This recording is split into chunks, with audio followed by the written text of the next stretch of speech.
Watumishi wa Mungu kusimama na kumwabudu Mungu. Sasa wako watu ambao wao hawaamini katika hizi imani tulizo nazo, ndio maana utakuta wanasimama na wao na miungu yao wakitenda ya kwao ambayo wanayaona yanawapa ushindi katika maisha yao. Lakini kwetu mimi na wewe, sisi ushindi wetu uko kwa Yesu ambaye ndiye ambaye tumekuja kumwabudu. Bwana Yesu asifiwe.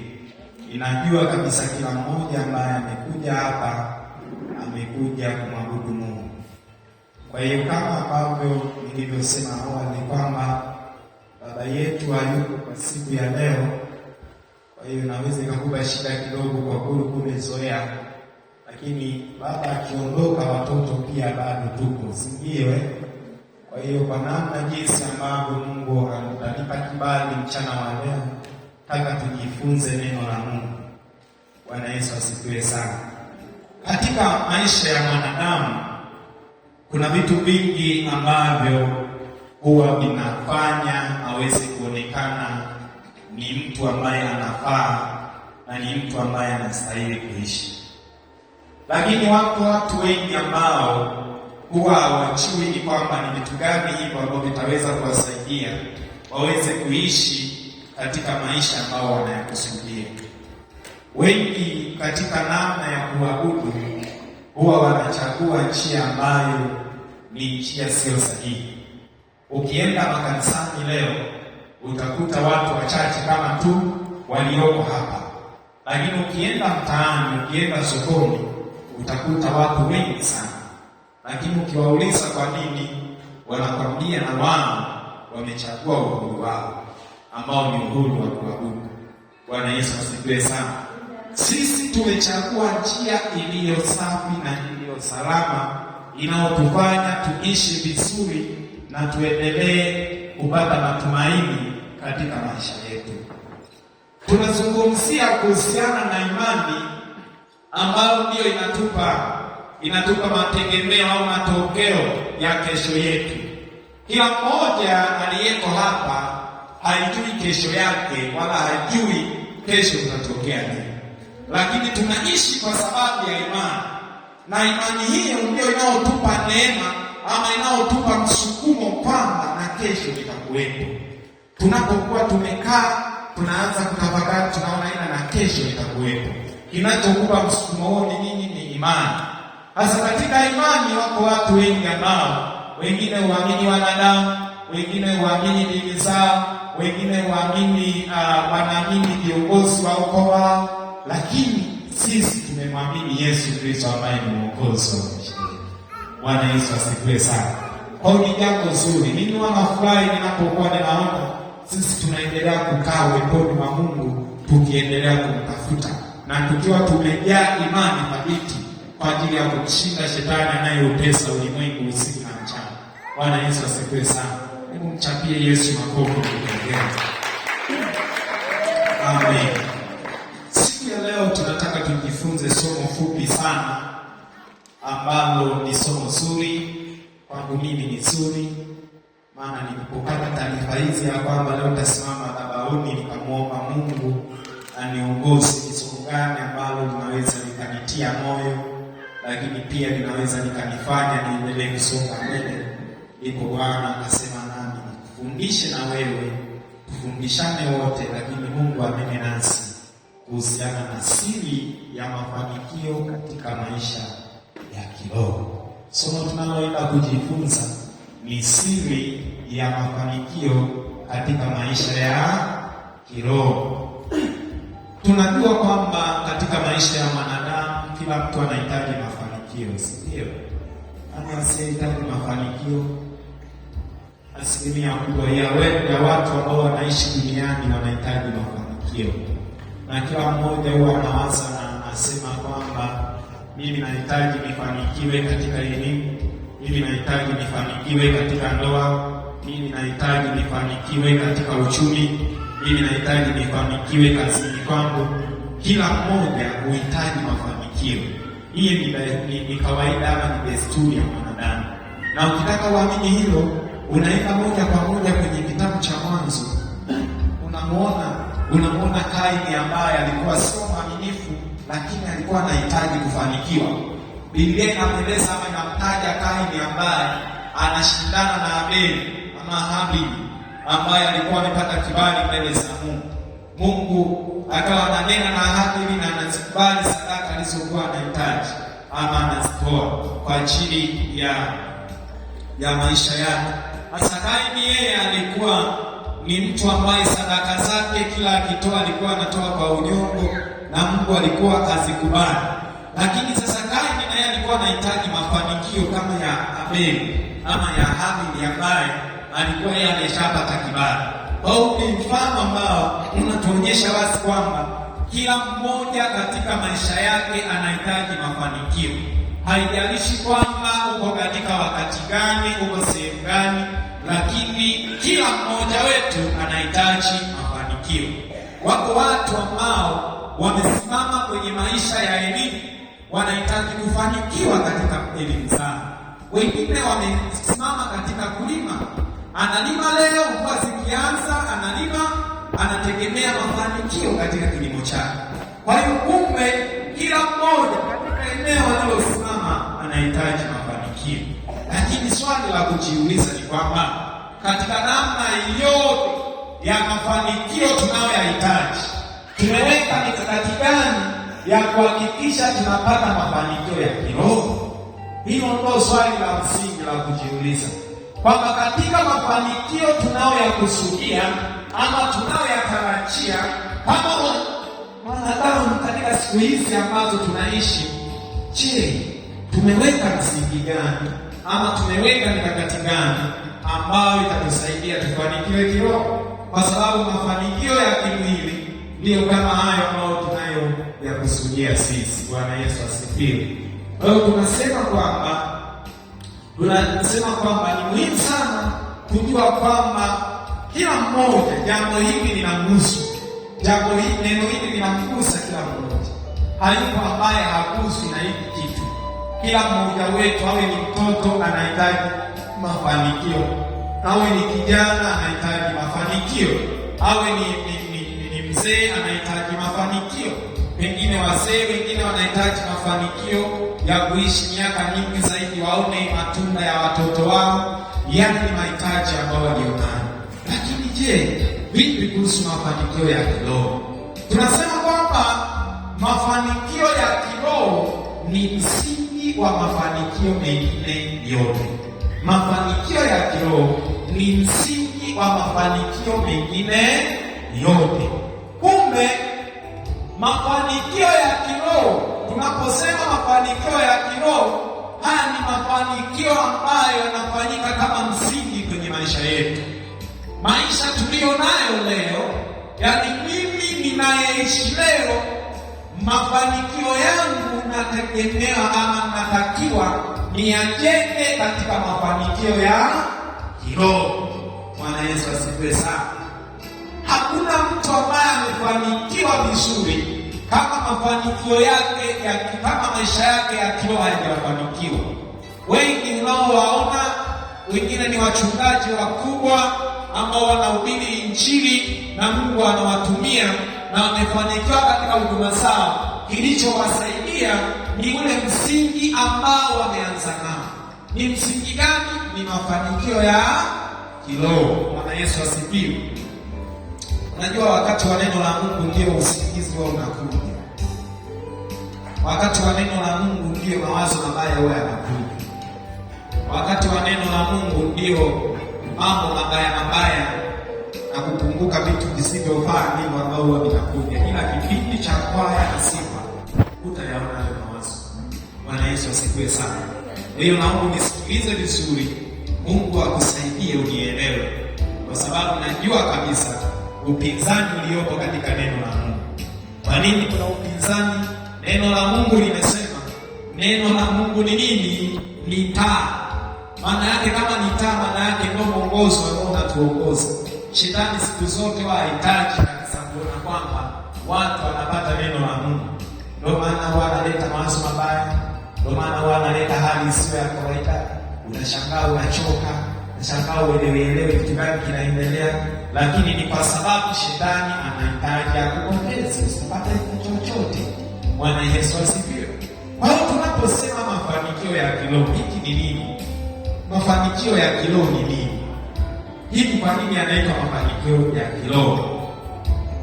Tunasema kwamba mafanikio ya kiroho hii namna ambayo mtu anakuwa amewezeshwa ama amekubalika ama amepata kibali katika utumishi wake.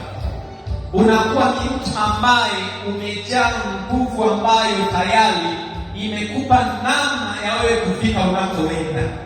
Tukizungumzia tu mafanikio moja kwa moja, maana yake ni kitu ambacho tayari kimekamilika. Maana yake ni kwamba tayari Mungu amekukamilisha katika hatua ambayo anaona hii inafaa.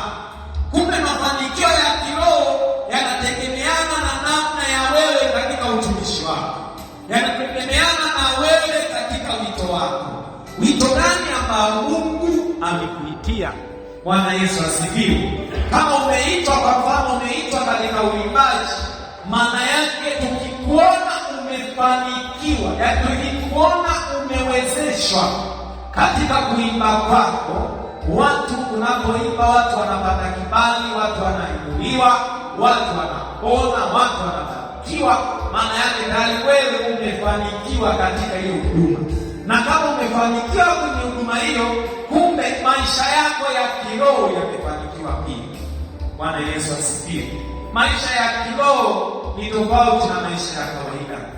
Maana sote huwa tunaishi maisha ya aina mbili, lakini wengi tunapata muda mwingi sana ya kuweka ama kuwekeza nguvu nyingi na muda mwingi kwenye maisha ya kimwili, lakini tunasahau maisha ya kiroho. Ndio maana Mungu akasema tufundishane siku ya leo, tujifunze kuhusiana na siri ama usiko katika mafanikio ya kiroho. Maisha ya kimwili yenyewe yapo, na maisha haya yanafanya mtu asahau maisha ya kiroho. Maisha ya kimwili na maisha ya kiroho yanapingana. Ndio maana ukiwa unalala usiku, mwili utahitaji uendelee kupumzika, lakini roho na yenyewe itakuwa inakueleza kwamba huu wakati ndio sio wa kulala, lakini bado inaanza kushindana. Kwa hiyo ni nini hasa ambacho tunataka tujifunze? Ziko siri zitakazokusaidia wewe uende katika mafanikio ya kiroho. Bwana Yesu asifiwe. Siri ya kwanza ambayo tunaanza nayo ni kuwa na uhusiano wa karibu na Mungu wako. Kuwa na mahusiano ya karibu na Mungu wako. Maombi na neno la Mungu. Maombi na neno la Mungu. Tunaposema kuwa na mahusiano mazuri na Mungu wako, haya ni mahusiano gani? Tunasoma katika neno la Mungu, tunaona habari za mwanzo wa mwanadamu na namna jinsi ambavyo mwanadamu alipoteza mahusiano mazuri nyakati zile na Mungu wake. Biblia inaeleza Mungu akamuumba mwanadamu kwa mfano wake, akampa thamani, akamweka katika bustani ya Edeni ailinde. Na nyakati hizo Mungu akiwa katika hali ya ukimya, akawaacha pale wanadamu waliokuwa amewaumba. Ndipo shetani anapata nafasi ya kwenda kuvuruga uhusiano kati ya mwanadamu huyu na Mungu ambaye alikuwa amemuumba.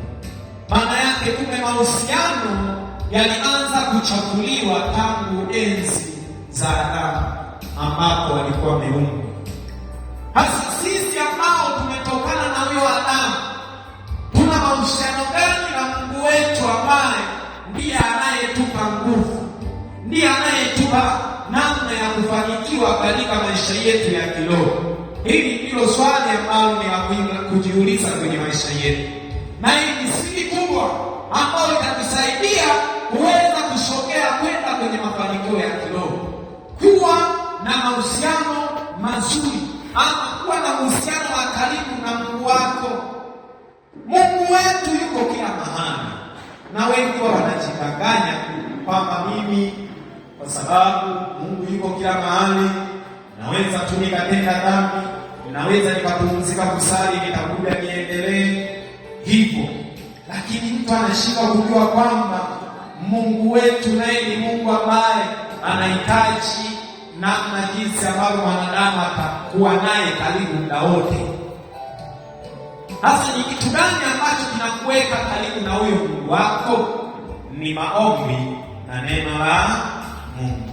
Bwana Yesu asifiwe. Maana yake ni kuwa na tabia ya kuomba na tabia ya kusoma neno la Mungu. Sio watumishi wa Mungu Kwa tunaposema kuomba, hili sio neno jipya.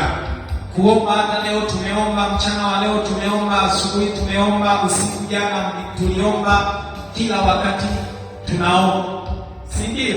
Lakini sasa ni namna gani tunavyoomba? Maombi ni mazungumzo kati yako wewe na Mungu wako. Ni mawasiliano ambayo yanakuwepo kati yako na Mungu wako. Labda nizungumzie kidogo kuhusiana na maombi. Nizungumzie kidogo kuhusiana na maombi kwamba wengi wao wanaona maombi kama ni desturi. Wanashindwa kujua kwa nini kuna kuomba. Maombi haya ni mawasiliano. Kama jinsi mwanafunzi anavyowasiliana na mwalimu wake, ndivyo mwanadamu anavyowasiliana na Mungu wake. Unapoita Baba katika jina la Yesu, tayari unaruhusu Mungu ashuke akusikilize. Unaposema Bwana Yesu ninakuja kwako, tayari huyo Yesu ambaye umemwinua wakati anashuka ili aweze kutembea akusikilize. Kitabu cha Yeremia sura ya 33 mstari wa 3. Kitabu cha Yeremia sura ya 33 mstari wa 3. Biblia inasema, niite nami nitakuitikia, nami nitakuonyesha mambo makubwa magumu usiyojua. Niite nami nitakuitikia, nami nitakuonyesha mambo makubwa magumu usiyojua. Maana yake ni nini? Huu ni wito ambao Mungu wetu alikuwa anautoa kwa mtumishi wake Yeremia. Yeremia akiwa katika habari ya kutafakari, ya kuwaza, ndipo anaisikia sauti ya Mungu ikimweleza ya kwamba, ewe Yeremia, niite nami nitakuitikia. Kumbe hii ni ishara na ni msingi ambao unatupa mwongozo kwamba katika kuomba kwetu Mungu huwa anakusikia, ila tu anahitaji tumuite. Bwana Yesu asifiwe. Kila mwanadamu yeyote tunayemwona Mungu anampenda sana. Ndio maana ukitafakari, mchawi analoga usiku lakini bado Mungu anamlinda. Majambazi anavamia, si anafanya vitu, anapola vitu vya watu, lakini bado analindwa. Ni kwa sababu gani? Kwa sababu Mungu yuko analinda kila mtu. Maana yake ni nini? Kama watu ambao tumeitwa na Mungu na tunahitaji mafanikio ya kiroho katika maisha yetu, tunao wajibu ama tunayo kazi ya kumuita Mungu kila wakati. Yeye ataitika. Na Yesu tukuitika, anasema nitakuonyesha. Maana yake unapomuita nitakuonyesha, maana anakuonyesha mambo ambayo ulikuwa huyajui. Ndio maana maombi tunasema ni mawasiliano. Na kama maombi ni mawasiliano, maana yake ni kwamba ukiingia maombi lazima upate kitu kutokana na maombi yale. Yaani unapokuwa unaomba, labda umepeleka haja yako, zungumza na Mungu wako mpaka akupe majibu. Hiyo ndio tafsiri ya maombi. Niliwahi kuhudumu katika kanisa moja. Ilikuwa ni kanisa hilo linishangaza sana. Wale watu kila tukianza maombi wao wanalia wote kabisa wanalia. Najiuliza hawa watu ni mateso wale. Nguvu za Mungu zina zinawashukia sana. Watu wale wanalia mpaka niliwaacha wakuwa wanalia, lakini nitoka na tafakari kwamba fanya watu tukianza tu kuomba, wao wanapiga magoti, wanalia sana, na walikuwa wanalia kweli kweli. Siku moja nikasikiliza ushuhuda mmoja wa mtu alikuwa anaelezea watu wanaolia kanisani. Yaani unakuta kila muda watu wanalia, unajiuliza huyu mtu labda nguvu za Mungu zimemgusa sana. Mchungaji mmoja akawa anasema kulikuwa na mama mmoja alikuwa anatakia hiyo, kila wakianza maombi yeye anaanza kulia, au akisimama tu mtumishi wa Mungu akisimama kuhubiri kama hivi nimesimama, mama anaanza kulia. Mtumishi wa Mungu akasema, yaani kati ya watu walioko hapa, huyu mtumishi wa Mungu ananielewa sana. Huenda roho wa Mungu huwa anashuka kwake sasa. Kwa hiyo huenda huyu mama kati ya wote walioko hapa, huyu mama neno linamgusa sana. Mtumishi wa Mungu akawa anamtolea mfano barabarani, anasema muwe mnasikia na roho wa Mungu anashuka kama alivyoshuka kwa mama huyu. Bwana Yesu asifiwe. Sasa siku moja akasema, hebu nimwite huyu mama nimuulize, hivi kwa nini yeye kila muda nikisimama kuhubiri ama nikianza maombi analia? Kamwita usimpate. Sasa nawekea kwa ofisini, ila kaa tu kwenye kiti, mama akaanza kulia tena. Sasa akajiuliza mtumishi wa Mungu kwamba huyu mama vipi? Mbona tena ameanza kulia, akianza hata kuomba na sijaanza hata kuhubiri kama sijaanza kuambia kitu. Ndio mchungaji mtumishi wa Mungu akamuuliza, hivi kwa nini wewe huo unalia? Akasema, mwanangu, yaani wewe kila nikikuona huwa ninakumbuka mume wangu. Alikuwa na ndevu kama zako na aliniacha wakati ambao ulikuwa ni wakati mgumu sana. Kwa hiyo kila nikikuona huwa ninakumbuka namna alivyoniacha, ndio maana naanza kulia. Yesu asifiwe. Kwa hiyo kuna namna ambavyo kila mtu anapokuwa yuko kanisani, kuna namna ambavyo yeye anasema Mungu wake. Unaweza ukamwona mtu analia, amepiga magoti analia, kumbe hakuna cha mawasiliano na Mungu. Ni mtu anakumbuka mambo yake mengine. Yesu asifiwe. Kwa hiyo tunaposema maombi haya ni mawasiliano, lazima wewe upate kitu kutoka kwa Mungu wako. Unaomba labda kuhusiana na kitu fulani, lazima upate kitu. Yaani usiondoke tu katika maombi, unaondoka umeenda kuombea watoto, unaondoka unajibu. Wakristo wengi tunafeli hapo. Tunaomba tunatumia muda mwingi, lakini hakuna ulichotoka nacho. Lakini kikawaida unatakiwa utoke na kitu ambacho kitakupa namna nyingine. Bwana Yesu asifiwe. Mimi wanawasimulia, nawaambia wakati tulikuwa tunaombea ajira za serikalini, Mungu akasema akaniambia ajira zinatoka hivi karibuni, na zikitoka omba mkoa wa Mbeya. Hazikupita siku, yaani tumemaliza leo tukao maombi ya usiku, tumemaliza leo maombi, baada ya siku kama 3 serikali ikatangaza ajira. Tumetangaza ajira, tukaomba ajira. Sasa wakati tunaendelea kuomba tukiwa na matogoro na mchungaji, wakati tunaendelea kuomba nikaonyeshwa tukiwa katikati ya maombi, nikaonyeshwa eneo moja, ambiwa hapa ndipo ambapo naenda kutumikia muda si mrefu. Kamwambia mchungaji na matogoro, nimeonyeshwa eneo. Lakini maajabu ambao Mungu ni waajabu sana.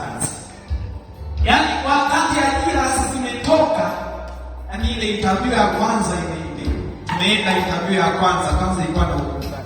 Asili ikazuiliwa. Nimesafiri hapa saa 1 ndio naenda Bariadi. Nikawa najiuliza kwa nini kuna upinzani. Baada ya hapo matokeo yanatoka, sijachaguliwa interview ya pili. Sema Mungu nimeomba muda wote huo na ananiambia najiwa. Anaenda kutumikia hasa na kitu gani kinachoendelea. Sasa Mungu ndo akaja kujibu wakati ambao Magogo anaharibiwa. Sehemu ambayo nilionyeshwa ndio ambao yeye alipo mpaka sasa hivi. Bwana Yesu asifiwe. Siku moja nikampigia simu nikamuuliza, hivi hebu nieleze sehemu uliopo. Akaeleza vyote ambavyo tulikuwa tumeonyesha wakati wa kuomba, ndio sehemu ambayo.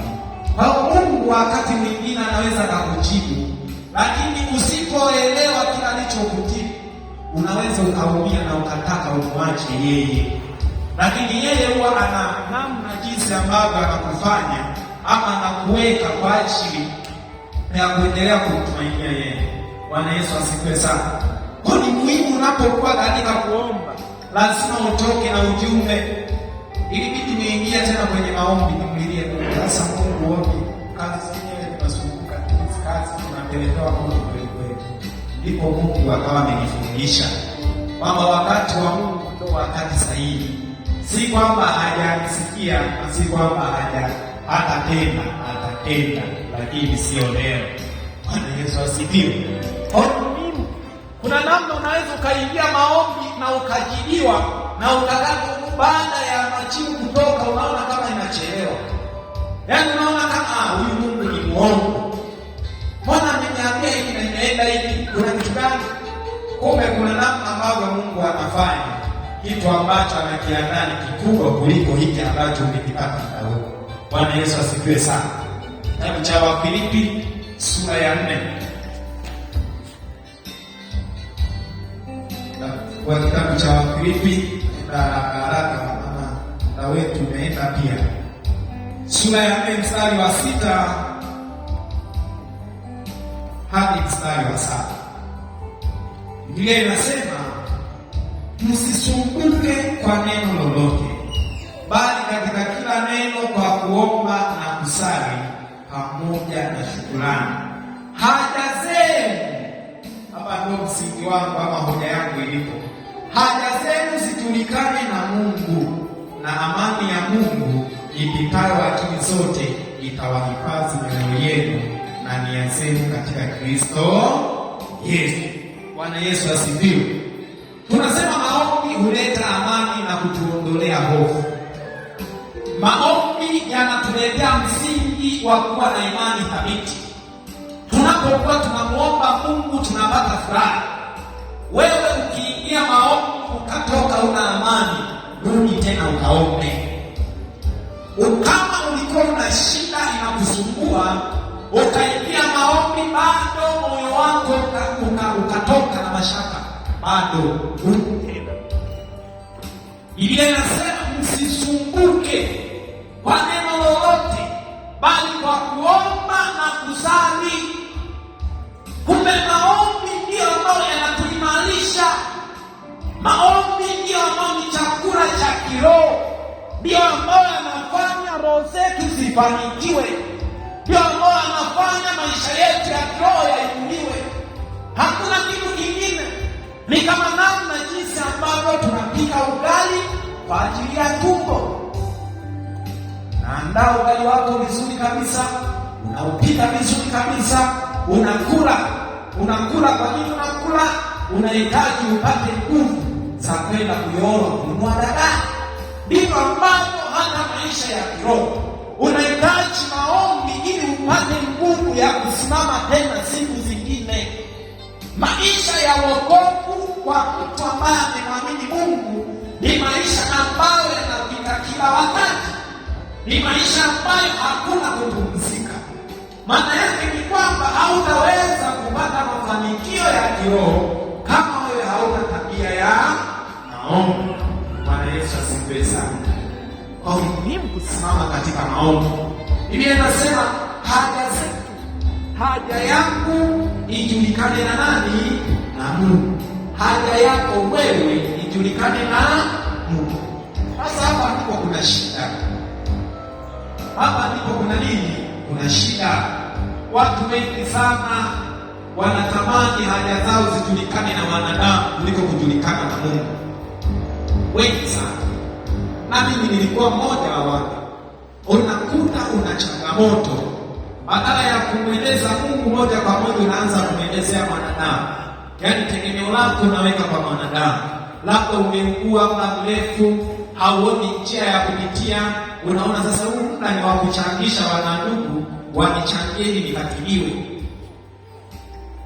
Unachangisha, wanakusaidia. Baada ya muda wanaanza kusema singekuwa sisi, kwani au mashavu yalikuwa hivi, mashavu yalikuwa yamevimba kama troli, sasa hivi ndio amepona anajiona. Bwana Yesu asifiwe. Lakini kumbe wewe ndio ulikosea, haja zako ulipelekea mwanadamu huyo, na yeye akaweza kufanya. Unajua msaada wa mwanadamu yeyote, niwe ni mimi, uwe ni wewe, msaada wa mwanadamu akikusaidia,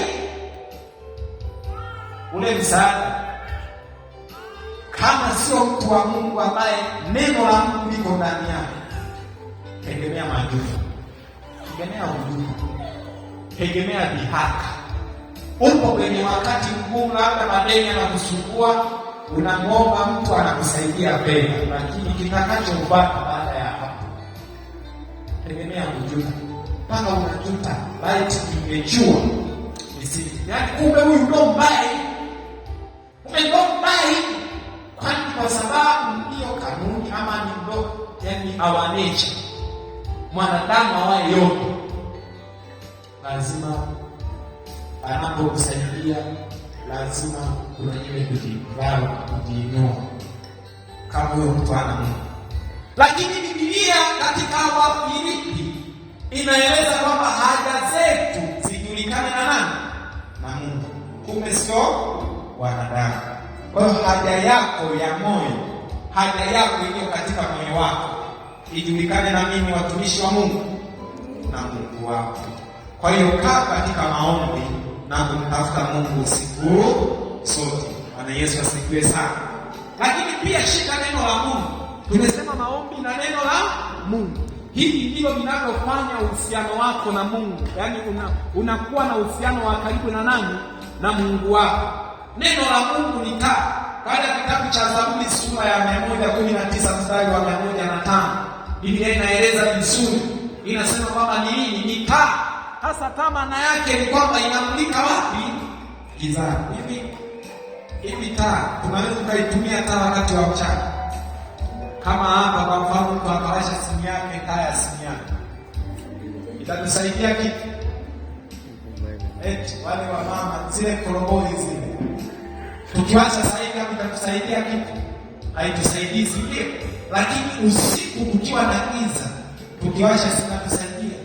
Ndio maana ya taa hizi hapa tunazowaka ni mapambo tu. Sasa hivi hatujawasha kwa ajili ya kwamba zitusaidie hata kuona, tunaona vizuri kabisa. Kwa hiyo kumbe ndivyo lilivyo neno la Mungu. Neno la Mungu ni taa, ni mwongozo unaotuweka katika msingi wa Mungu, ni mwongozo unaotupa kumjua Mungu. Wakati ambao tuko gizani, mwanadamu anapokuwa amezaliwa anakuwa katika maisha ya kuwa gizani. Kuna mambo mengi mtu anakuwa hajui. Sisi tulioko hapa bado hatujamjua Mungu zaidi. Maana yake ili tumjue Mungu ni kitu gani kitusaidie? Ni kusoma neno la Mungu. Neno la Mungu ndio linatuimarisha usiku mchana, linatuimarisha. Unaweza ukakata tamaa, neno la Mungu likapikaja kwako, sauti ya Mungu ikaja kwako, unafungua Biblia hivi neno la Mungu, unakutana neno, usiogope. Yaani neno linakupa tumaini. Kumbe sitakiwi kuogopa. Kumbe katika hili nitapita. Kumbe katika hili nitapenya. Maana yake hiyo ndio taa yenyewe. Maana yake inakuongoza. Wewe labda ni mwanafunzi katika maisha yako ya masomo, unaona kabisa hapa hakuna upendo. Maana yake ukiliitia neno la Mungu, ukilifuata neno la Mungu, unakutana na mstari unakwambia hautakuwa mkia bali kichwa, hautakuwa chini bali juu. Maana yake unajitia nini? Unajitia nguvu. Kumbe mimi sio wa kufeli, mimi ni kichwa. Hiyo ndio maana ya taa. Jamani, taa maana yake ni kwamba inatusaidia kutoa gizani. Sisi kabla hatujamjua Mungu tulikuwa gizani, tulikuwa tunafanya yasiyofaa, tulikuwa tunafanya sio mapenzi ya Mungu. Maana yake tulikuwa katika kanisa fulani, lakini sisi leo tunalijua neno la Mungu, tumetoka gizani. Bwana Yesu asifiwe. Sasa kama tumetoka gizani na tatu nayo lazima tuone tunaonaje. Maana yake lazima tujengwe katika misingi ya kusoma neno la Mungu. Bwana Yesu asifiwe sana. Hiyo point imezungumza sana na hisi takuwa mmenielewa. Amen. Mimi pia ni mwalimu. Walimu watu tuna namna ya kumuelewesha mtu hata kama amekuelewa, unarudia tu wakati ameshakuelewa. Sasa mpaka roho mtu wa kustoka ameshakuelewa, hapo watu wameshakuelewa. Lakini kwa imani na hisi kwa tumeshaelewana kwamba siri ya kwanza ni kuwa na mahusiano ya karibu na nani? Na Mungu wako. Na katika kuwa na mahusiano ya karibu ni kusimama katika maombi na kusoma neno la Mungu. Si ndio eti Biblia tumeelewana vizuri kabisa. Siri nyingine ya pili ni utii na kunyenyekea kwa Mungu. Utii na kunyenyekea kwa Mungu. Bwana Yesu asifiwe sana. Utii maana yake ni nini? Kutii maana yake ni kukubali maagizo bila kupinga. Sio ile kutii bila shuruti, si ndio? Yaani ni kutokuwa yaani ni sawa na mtoto. Haya, wewe nipatie maji. Mtoto ama sasa ni mimi tu. Yaani anakubali kwenda, ila bado moyoni ana nini? Ana malalamiko, ana manunguniko. Huo sio utii. Utii maana yake ni kufuata, yaani kitu kimenyoka hivi. Kulia, geuka, ni kugeuka na bila kupinga, bila kuangalia nini. Hiyo ndio maana ya utii.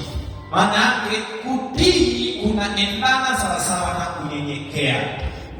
Mtu aliye na utii ni mnyenyekevu.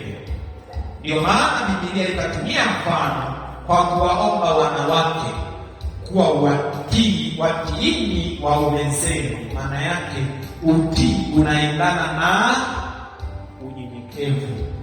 Mwanafunzi ukiwa hauna utii utakuwa na unyenyekevu.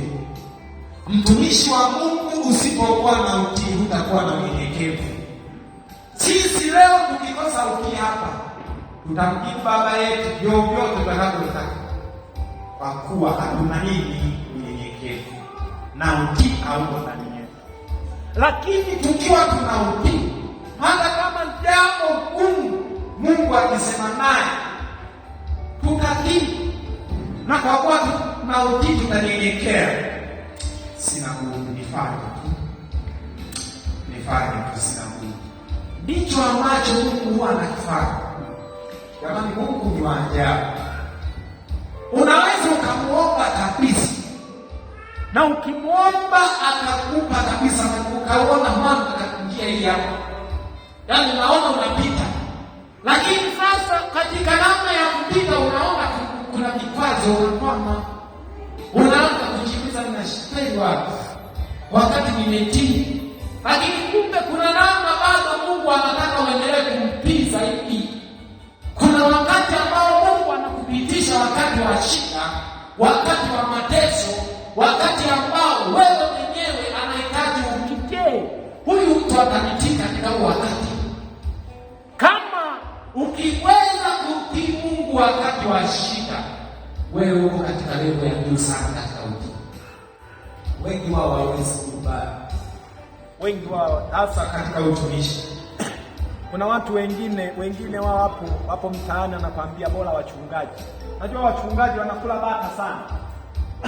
Wachungaji bwana, unaanzisha tu kanisa lako. Siku hizi watu wanaanzia tu makanisa, unaanzia tu kanisa lako, unapata waumini kama 1000 hivi, kila mmoja anatoa 1000 tayari ameshakuwa tajiri. Hakuna haja ya kuajiriwa. Mtu anafikiria kwamba kwenye utumishi ndiko kwenye posho. Hajui msomo uliopo. Hajui kwamba kazi yenyewe ya Mungu inahitaji utii namna gani. Lakini unakuta tu mtu anapanuka. Ukimsikiliza ila ni kweli. Mchungaji unanipa kweli kabisa. Kwa sababu mtu haipo hata uwezi kubadilisha akili yake. Lakini ni kwa namna gani maana yake? Mtu anayekuwa nabii mbele za Mungu anakuwa na unyenyekevu. Na kutokana na utii kunakuwezesha wewe kuwa na mafanikio ya kiroho. Yaani leo ukitii tayari Mungu anakuwa amekupandisha viwango vyako vya kiroho. Bwana Yesu asifiwe sana. Au ni wito ambao ama mafanikio ya kiroho hayawezi kutenganishwa na utii kwa Mungu na kujinyenyekeza kwake.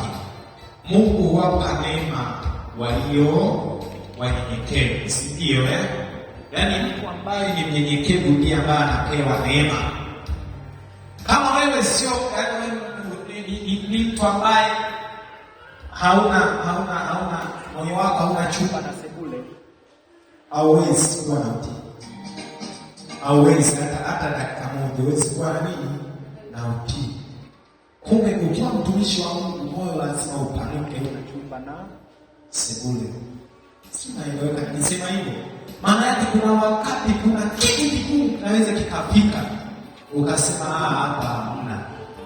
Yaani hapa nachukua maamuzi magumu na najua mimi kwenye akili yako. Yaani kama huyu Mungu nimechoka. Kama ni kuomba leo mwaka wa 8 nimeomba sijaona chochote. Bora tu mimi ninarudi huko wakina Masangija. Maana yake nini? Maana yake tayari wewe kwenye ulimwengu wa roho hauna mafanikio ya kiroho. Umeshakosa utii. Lakini ukinyenyekea ndipo neema inaendelea kushuka. Mungu analeta neema kwenye maisha yako, unafunikwa na neema ya nani? Neema ya Mungu. Kila wakati kila majira unashangaa tu maisha yako yanaenda kama alivyo. Wengi wanachanganya kwenye mafanikio. Wengi wanajua kufanikiwa ni kuwa na gari, kufanikiwa ni kuwa na nyumba nzuri, kufanikiwa ni kuwa na pikipiki kama huna, kufanikiwa ni kuwa na basketi kama huna, hapo umefanikiwa. Kufanikiwa labda ni kuwa na fedha nyingi, ndio ni ziada. Mafanikio ni namna ya kuwa na kitu ambacho wewe mwenyewe unakiweza. Ni kitu ambacho Mungu amekupa na kinaishi ndani ya maisha yako. Uzima tu peke yake ni mafanikio makubwa. Uzima tu. Wangapi wamekufa mwaka huu? Ni wengi. Wengine ni ndugu zako, wengine ni wakaribu. Lakini ni wewe. Maana yake tayari wewe umepata neema. Kwa uzima ulioko kwako ni mafanikio. Maana unapofanikiwa kuamka ukiwa mzima, unaona siku nyingi, wewe umefanikiwa katika hilo eneo. Bwana Yesu asifiwe sana. Samueli wa kwanza sura ya 15 mstari wa 22. Samueli wa kwanza sura ya 15 mstari wa 22. Biblia inatukumbusha. Je, Bwana usipenda sadaka za kuteketezwa na dhabihu sawasawa na kutii sauti ya Bwana? Angalia, kutii ni bora kuliko dhabihu, kusikia kuliko na mafuta ya kondoo waume. Kumbe kutii ni muhimu zaidi kuliko matoleo yetu. Kutii ni muhimu kuliko nini? Sadaka zetu. Kutii. Na hakuna kitu kigumu kama kutii. Yaani kuna wakati ambao unaweza ukaambiwa unasema na leo tena. Hivi kuna wakati mwingine wanasema Mungu mtie tu. Unatoka kazini umechoka, unapigiwa simu na baba mchungaji, tunataka tuingie maombi saa 1. Unaingia maombi tena saa ngapi? Kuna kitu 1, 2, 3 unasema tena nimechoka hivi. Lakini unasema haya, huyo sio mwanadamu, ni Mungu amesema naenda kupigana. Hai tofauti na kwamba ukikosa utii, pengine ukiacha kuna kitu kinatokea. Wakati mwingine Mungu anaruhusu tu vitu hivi. Anatumia tunamtii yeye. tunamtii yeye ama tunawatii wanadamu? Bwana Yesu asifiwe sana. Siku moja niliwahi kuwaeleza kwamba nikawaambia, siku moja nikiwa kwenye mahojiano nikawa naulizwa na Mungu wangu kwamba wewe unachelewa ibada. Kipindi hicho nilikuwa nachelewa. Wewe unachelewa ibada, mbona kazini unaenda unakimbia? Mbona kanisani unachelewa? Kila kazini unaenda unakimbia, unawahi ile saa 12:30. Unawahi mstari mwekundu. Mbona kanisani unachelewa au kwa kuwa hakuna mstari mwekundu? Swali gani? Nijibuje sasa? Swali gani na namna hii? Na ni kweli kwa naenda na kimbia. Nikifika 27 niko wapi? Lazima nikakute na 30 kwenda mbele. Lakini kanisani kipindi hicho nilikuwa naona nenda saa 3 ndio naanza kutoka nyumbani. Kumbe nilikuwa nafanya makosa.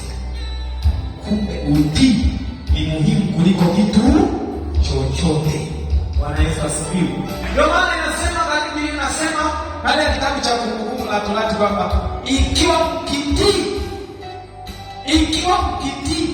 ndipo haya yote yatakapokuja.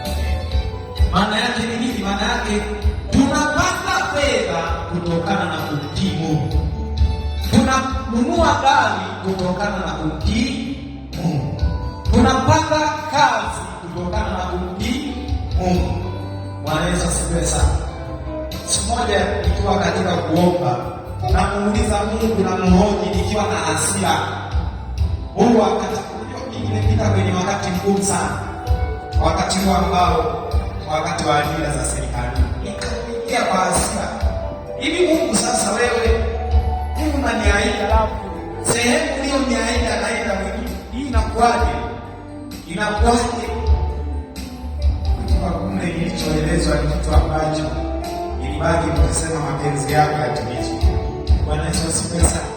Maana yake utii ndicho ambacho Mungu anakupa. Kama ulizo swali hivi wewe leo unajiona hapo una elimu sana, unaweza kufanya chochote. Ukumbuki hata hiyo elimu Mungu ambaye alikupa anaweza kutolea. Ujui kama hiyo kesho ambayo unaitegemea, kazi ambayo unaitegemea, Mungu anaweza akakunyima maisha yako yote. Lakini kumbe ni muhimu kuwa na utii. Unakuwa na utii, unakaa mbele za Mungu. Unasema mimi hapa ninatii sauti yako. Bwana Yesu asifiwe. Kutokana na kutii ndivyo ambavyo unaendelea kupata mafanikio ya nini? Ya kiroho. Twende hatua nyingine. Uishi maisha pale utaongeza kitabu cha Yakobo sura ya 7 hadi wa 10. Kitabu ambacho Mungu zako kidogo, maana hii maiki inasumbua. Mungu zako kidogo, hiyo sauti, maana hii ni maiki zetu leo sijui. Baba mchungaji sio wana senti mbili mimi sijajua. Naona zimetusumbua sana leo. Utaongezea kitabu cha Yakobo sura ya 4 mstari wa 7 hadi wa 10 ambao inasema basi mtiini Mungu, mpingeni shetani naye atawakimbia. Kumbe shetani hawezi kukimbia kabla ya kumtii Mungu. Sasa kuna watu leo wako kanisani anakuta anaanza tu na kumkanyaga shetani na kumwangamiza kwa moto na kumkanyaga shetani wakati yeye mwenyewe shetani alishakumkanyaga zamani na anakumiliki. Yaani uko kwenye unyenyeayo wa shetani na hivi wewe una maisha ya dhambi. Eti maisha yako ni ya dhambi. Utamkanyaga shetani ambaye ndio unamtumikia. Ni kitu ambacho hakiwezekani. Lakini kanisa la leo wengi anafanya uzinzi wake huko kwa sababu hakuna aliyemwona, anakukanyaga shetani kwa moto kwa jina la Yesu mazoea. Na hakuna kitu kinachotokea. Maana yake ni nini? Amekosa utii wa kufuata neno la Mungu na maelekezo ya Mungu. Shetani hawezi kukimbia. Ndio maana wakati mwingine unaweza ukaomba kitu kisitoke. Kama umeomba ukiwa kwenye mazingira ya dhambi, kama umeomba ukiwa kwenye maisha ya dhambi, kwa sababu dhambi ni ya shetani. Dhambi sio ya Mungu. Dhambi ilianzishwa na shetani. uasi na kukosa utii kulianzishwa na nani? Na Shetani. Alipoenda kwenye bustani, anamwambia yule mwanamke kwamba ati mliambiwa mkila. Maana yake ni nini? Maana yake anataka awakoseshe utii. Huyu mwanamke alikuwa natii, anafuata maelekezo yaliyokuwa yamewekwa, lakini Shetani kajigeuza kwa ile sura, anajua nikienda kuwakosesha utii hawa watu nitawapata. Ndivyo ambacho kinafanyika kwenye maisha ya mtu, kwamba katika maisha ya mwanadamu Shetani anajitahidi sana kuondoa utii kwenye eneo lolote. Utii kwenye huduma, labda umeitwa kuwa mtu fulani kwenye huduma, Shetani anaweka vikwazo, unaacha utii. Na baada ya hapo kinachofanyika nini? Hata ukiombea miaka 10 huduma yako haitakuinuliwa, kwa sababu umekosa nini? Utii. Au utii ni jambo la msingi sana, ni jambo la msingi sana kama tulivyosema. Kwa hiyo pointi ya 3, na hii itakuwa ni pointi yetu ambayo ni ya muhimu sana, kuishi maisha matakatifu. Ili uweze kukua ama upate mafanikio ya kiroho, ni muhimu kuishi maisha matakatifu. Kanisa la leo wengi wamejisahau kwenye kuishi maisha matakatifu. Ukienda makanisa makubwa, baadhi ya watu ambao hawamjui Mungu vizuri wanaishi tu maisha kwa sababu ya miujiza inayofanyika kule, lakini hawaishi maisha matakatifu. Yaani unakuta jambazi naye amekimbilia kanisani ili aenda akawekewe mikono eti apate mafanikio. Unakuta mchawi naye yuko kanisani, amekuja hapa ili naye apate mafanikio. Hauwezi penya kwenye maisha ya kiroho kwa sababu bado wewe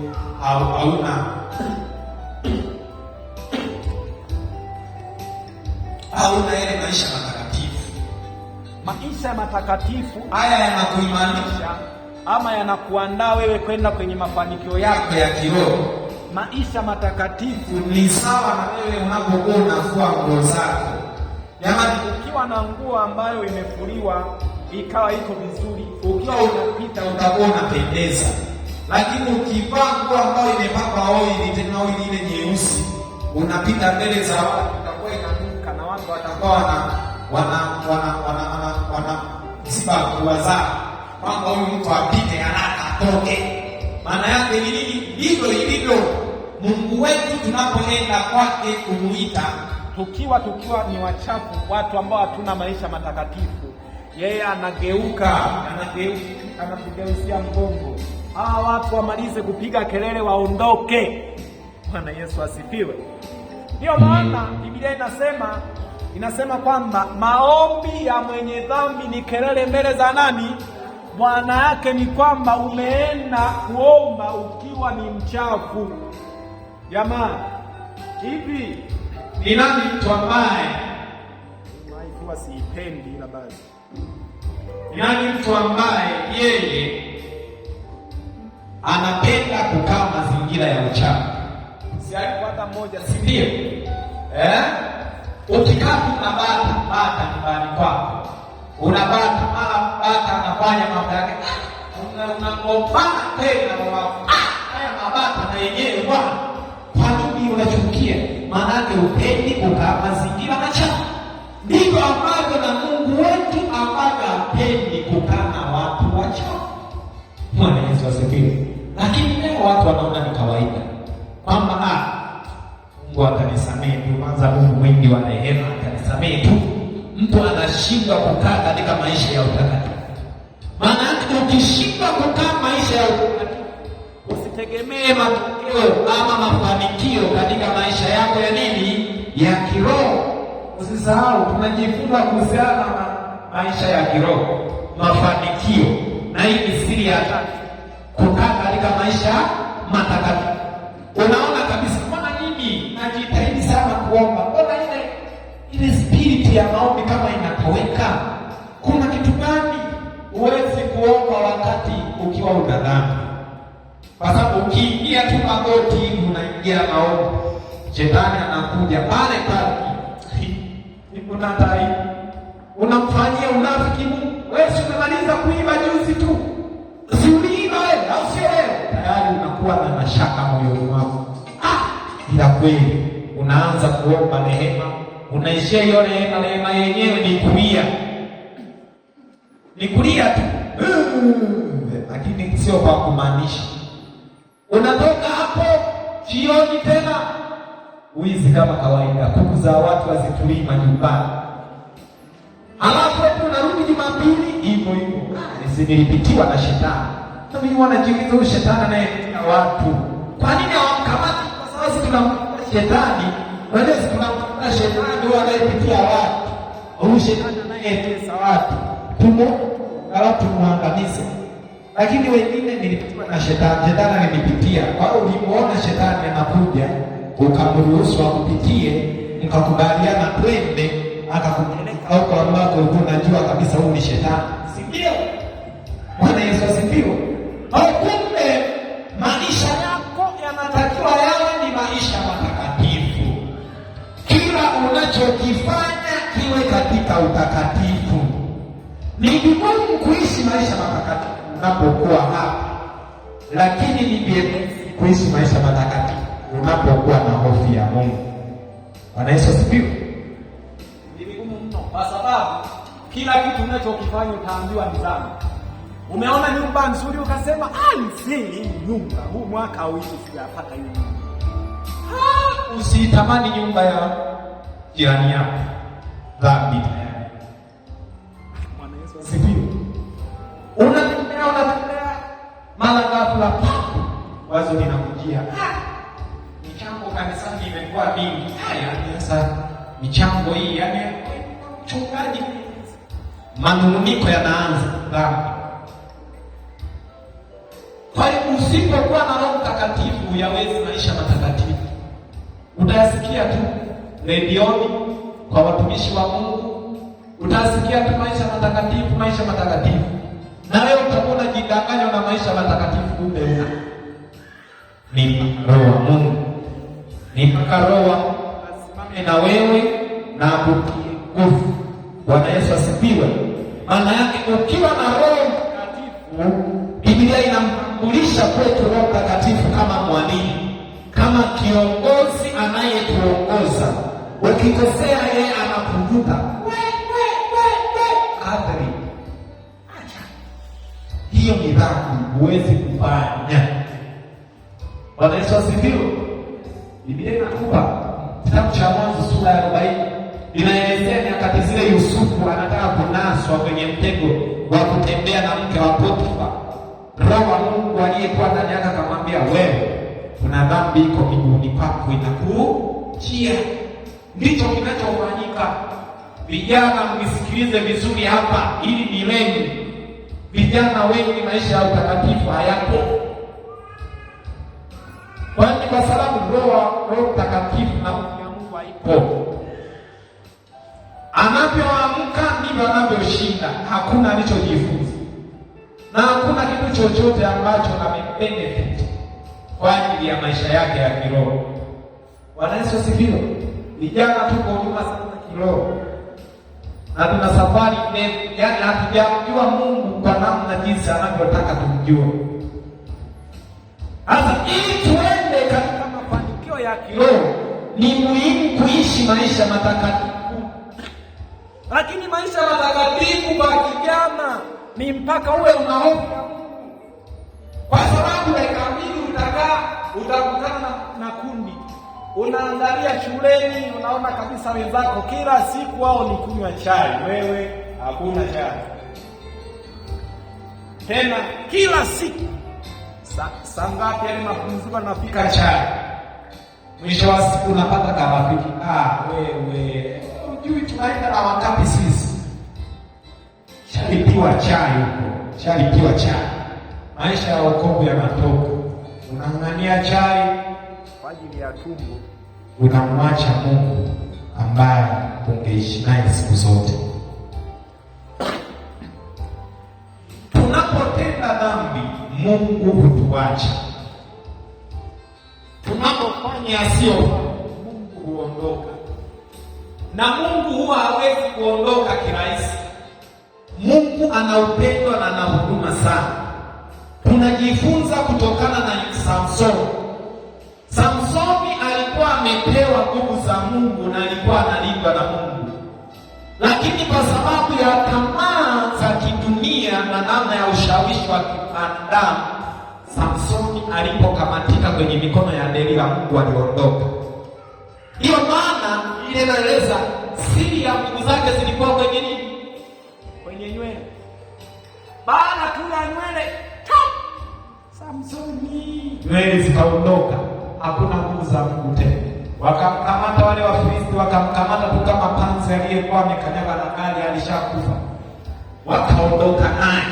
Kwa nini? Ni kwa sababu kuna namna ambavyo Mungu alimwacha, lakini ilikuwa ni process ndefu mpaka Mungu anaondoka. Maana yake ni kwamba ni mpaka mtu uzamilie, unadhamiria kwamba mimi naenda kufanya hivi. Ukiwa na Roho Mtakatifu huwezi ukatimiza uovu. Uovu hauwezi kukusogelea, hauwezi ukautumiza uovu. Labda uamue liwalo na liwe. Wewe ukifika hicho kiwango liwalo na liwe, tegemea unaenda kutimiza uovu. Bwana Yesu asifiwe. Samsoni alitimiza.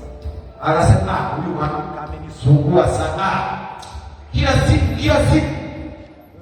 mimi namwambia liwalo na liwe, mimi namwambia mke wangu ninampenda sana, siri za nguvu kwenye nywele, hata nywele uone kama nitamu. Maana aliamua kwamba mtu anapofanya uzinzi, yaani mtu ana Roho Mtakatifu hawezi kutenda dhambi ya uzinzi.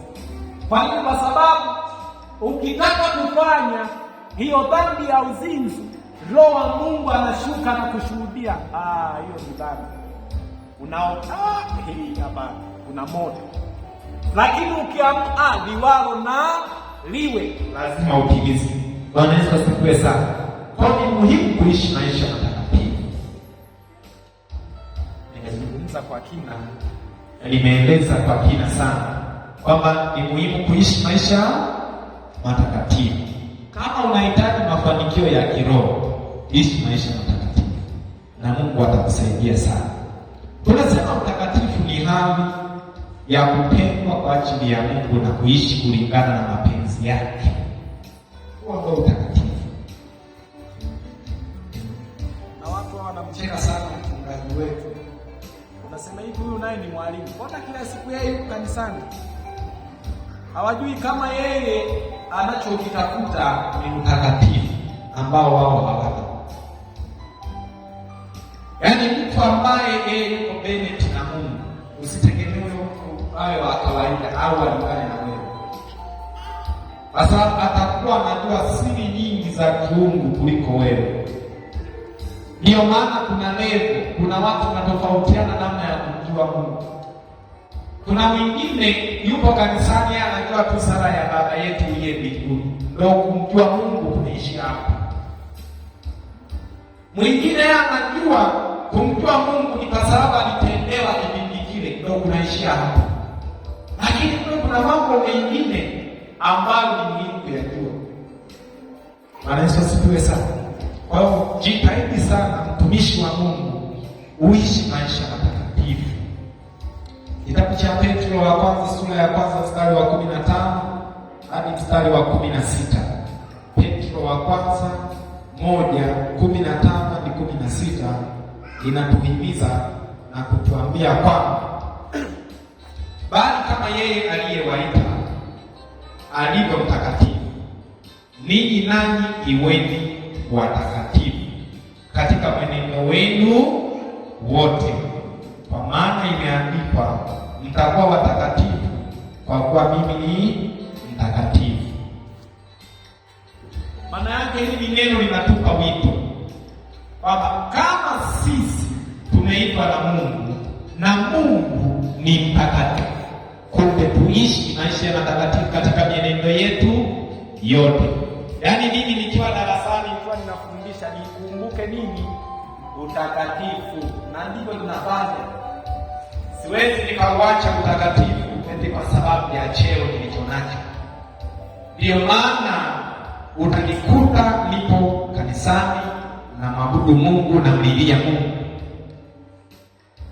Kuna viongozi wengine unakuta ni waziri kabisa, lakini analia machozi.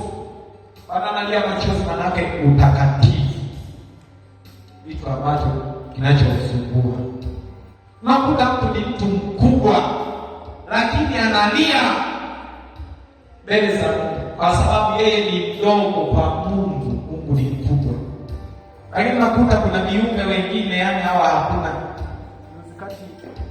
Msikati kwa kwenye maombi ya kufunga, kuna jamaa mmoja, sababu tulikuwa na maombi shuleni, kuna jamaa mmoja akawa anasema, yaani mimi bwana mnanilazimisha tu kufunga. Mkiwa mnafunga nyie mwe mnatuletea chakula sisi mnatuwekea hapo, ambao hatufungi tunakula chakula chetu ili tunaendelea na mambo yetu. Kamwambia sasa wewe masaa 12. Leo ukiambiwa siku 32 anasema nani masaa 32? Akasema yaani ndugu yangu ni hivi. Ikiletwa cheti kaambiwa chagua viwili, kifo au kufunga masaa 32, mimi nakimbilia kifo. Kwa sababu najua baada ya masaa 32 nitakuwa niko kwenye jeneza. Akasema hili nalo ni neno hili. Na huyo ni mtu anaishi, na anaishi kwa nguvu za nani? Za Mungu. Kwa hiyo kumbe ni muhimu sana tujue kwamba maisha tulionayo ni kama bonus. Maisha ulionao leo ni bonus. Haujui kesho itakuwaje. Itumie vizuri bonus ulionayo kwa ajili ya kujenga kesho yako. Usitumie vibaya bonus ulionayo kwa ajili ya kuharibu kikubwa kinachokuja. Wengi wanaharibu sana. Maisha tulionao ni bonus. Ambayo ni bonus ambayo itaisha muda wowote. Jamani, offer. Ndio nikisema offer ambayo itaeleka vizuri. Ukipewa offer leo na Vodacom, muda wowote inaweza ikaisha. Na offer ina limit. Ndio maana maisha ya mwanadamu yana limitation. Bwana Yesu asifiwe sana. Sasa tunatakiwa tuishi kwa utakatifu, kwa akili. Kwa sababu kuna muda tutaondoka kwenye hii dunia na baadaye tutaanza kuulizwa tumiaje hii offer ambayo tumepewa. Usijione ni mwamba sana unapoamka mzima, wengine wako hospitalini. Usijione leo una akili nyingi unapokuwa unaamka ni mzima, wengine wameugua. Kuna watu wale wapuuzi na ni wajinga. Anaona kilema anatembea barabarani anaanza mtu wengine bwana. Yaani anamdharau, anafikiri yule alipenda kuwa vile. Anasahau kwamba na yeye yuko mle. Kwamba kuna wale wahenga walisema hujafanya nini? Hujaumbika. Muda wowote unalojiona kwa jirani yako unaweza likaja kwako, kwa sababu hakuna ajuaye. Ni nani alijua? Nani alijua kwamba Rais Magufuli ataongoza muhula mmoja? Hayupo. Lakini kwa ofa ama bonus aliyokuwa naye aliongoza akamaliza. Leo amepumzika, ameenda. Ndivyo ilivyo hata sisi, kumbe tuishi maisha matakatifu. Usimwonee mtu kwa sababu ya namna ulivyo, ukasema kwamba hawa watu bwana wadogo hawa ni kuwaonea. Vijana, kusikilizane vizuri hapa hivi na mahusu. Unajiona wewe kwa kuli za 2007, uwalie za 2012, huyu ni kumkoa kwenzi. Kila anachokosea kwenzi. Maana yake ni kwamba hayo sio maisha ambayo Mungu anataka tuyaishi.